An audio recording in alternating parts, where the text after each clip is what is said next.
नमस्कार, सत्यदर्शन न्यूज मध्ये आपले स्वागत आहे. मी पायल शहा. एक नजर टाकूया आजच्या ठळक घडामोडीवर.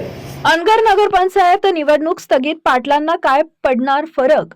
जिल्ह्यातील अनगर नगरपंचायत निवडणूक बिनविरोध झाल्यानं राज्यभरात या निवडणुकीची चर्चा रंगली होती.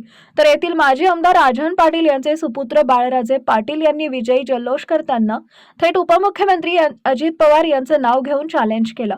त्यामुळे येथील निवडणुकीकडे राज्याचं लक्ष लागलं होतं. यातच भाजप उमेदवार प्राजक्ता पाटील यांच्या विरोधात निवडणूक लढवलेल्या उज्ज्वला थिटे यांचा अर्ज बाद झाल्यानंतर त्यांनी न्यायालयात धाव घेतली. मात्र न्यायालयानंही त्यांचा अर्ज फेटाळल्यानं ही जागा बिनविरोध झाली आहे.